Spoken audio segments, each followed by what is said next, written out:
So there might have been a gap, like when we first started, like what, some months? You said a year? Like it wasn't. Yeah, when we first, like the first it wasn't a year message. gap. I never said there was a year gap. What I did say was that we talked every couple months. It wasn't like we consistently talked every day. Now, once we started talking on the phone, yes, that's what we communicated just about every day, unless we was just mad and then had attitude, and then pick back up. Yeah. So we used to. Okay, so let me back up and rewind. So as the story unfolded, we eventually exchanged numbers somehow, because I would check up on you because I was a gentleman. I'm so glad that you're telling the truthful story on this one. Because normally I was that's not a how the story gentleman, goes. and I was checking up on you to see how you were doing and make sure nobody was messing with you. No, okay, not really. But I was just checking to see how you were doing because I hadn't met you in person. You seemed like a nice person. So as time went on, I don't remember if I asked you for your number. You asked me for mine. I think you asked. Listen. Then you asked? I've never been pressed with anybody. I'm not saying to ask them for their number. To ask me for my number doesn't mean you press. It just but I'm means saying you you're were saying, impressed. but at the time you were under the impression that I was trying to holler at you. But okay. But no, what I'm saying I didn't is ask fast Steven forward for after his that. number. Steven asked me for my number. But what was the context though? We just exchanged numbers because we were emailing. At that point, we were emailing back and forth on MySpace, and it was kind of quicker to just talk. Dumb to do that. We just could just have a conversation on the phone. Right. So fast forward to the first call. I think it was December. Because you were at. It was November, but go ahead. It was November. See, I told you I'm not good. But he's looking at me for validation. So how do I not chime in? I'm looking at you because I okay, maybe I won't look at you then. Okay. But so I called you, and now this is the part.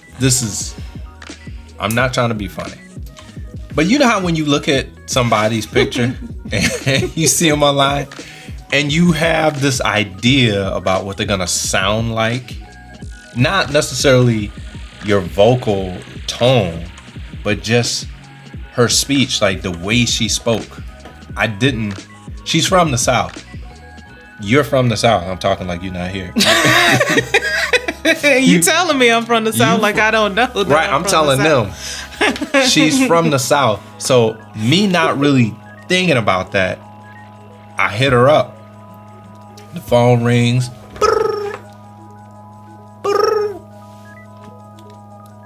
I say hello. I don't know if you said hello. Whose phone was ringing like that? Your phone was ringing. I think I said hello, and then I told you to hang on because I was doing something. I just think you said, let me hit you right back. I said hello, and I think I had said hang on, and then I said, let me hit you right back. Or maybe I did say I think you just said, let me hit you right back. Because I don't remember any other word. Let me hit you right back, right? That's simple. But that's not what it sounded like when I first heard it. Steven acts like I was speaking a whole different language. To me, it was.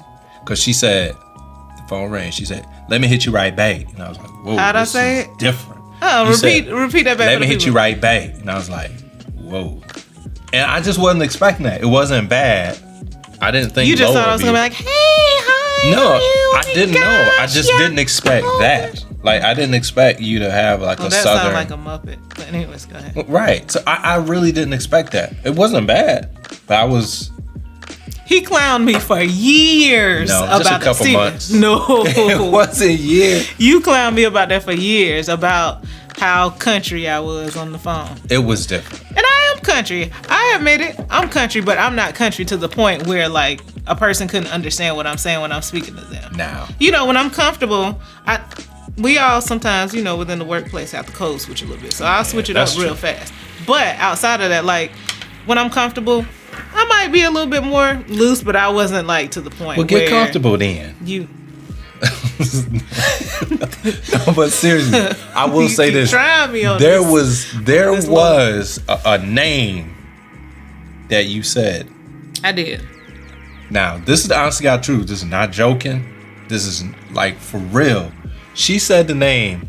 I had to ask her like 4, probably 5 times.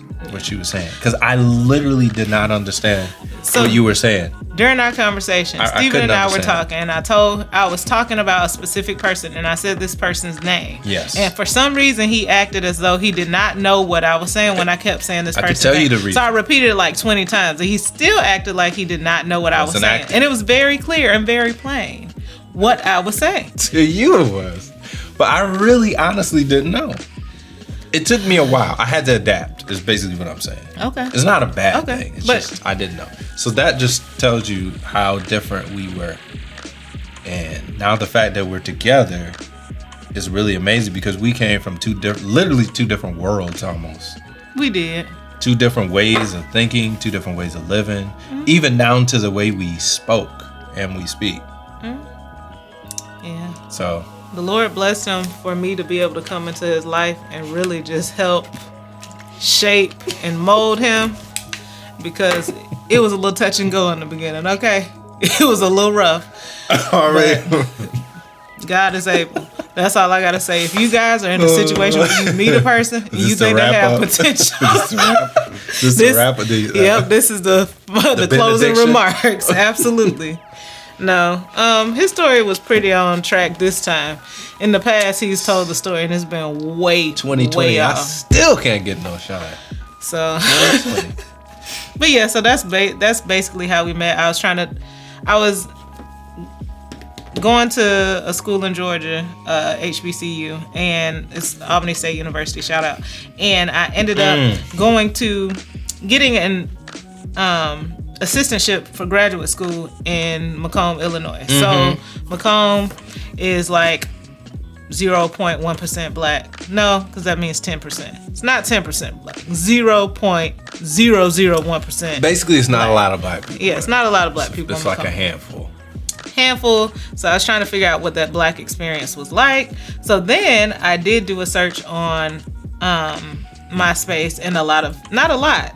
Some people came up, and I reached out to those African Americans that I did see. I never asked you this. Somebody did reach out to me. I think I know what you were about to ask. Yeah. And what they said? Were they trying to holler at you? So one guy did reach back out. He actually did live in Macomb, black dude. And I met up with him. We went to like this sports bar type person. You not serious? I never knew this. Are you serious? Yes. Wait a minute. But we weren't trying to go on a date. It was just I'll be back. I gotta go find somebody and I gotta do something. I'll be right so back. Yes, I did have one person. Know that. One person reached back out to me. Wait a minute. Hold on. We can't just go past that. I never knew that. I'm honest to God, I never knew that. We can go past it because it wasn't anything but one time I went to a restaurant and like this place. I feel like it was like shooting pool or something. I don't remember. Yeah, was he standing behind you trying to show you how to shoot pool? No, it wasn't like a date. Oh. It legit wasn't a date. It was just like, okay, let's meet up. I can tell you about Macomb. He couldn't tell you over the phone? Steven, listen. I don't know. I was just in a position where I moved there and there wasn't no black folks. Okay, so I was trying to find out what a beauty supply store was. I didn't know that. What people did on the weekends. It was just interesting. So, anywho, so Stephen was one of the people that actually reached back out, because I reached out to males and females. Yes. But 2 males were the ones who responded. Stephen and this other dude. I don't even remember the other guy's name. Jaquavius. And then Stephen. Jaquavius. And Stephen did live far. He lived in the Chicago area, so it was like 3.5, 4 hours away.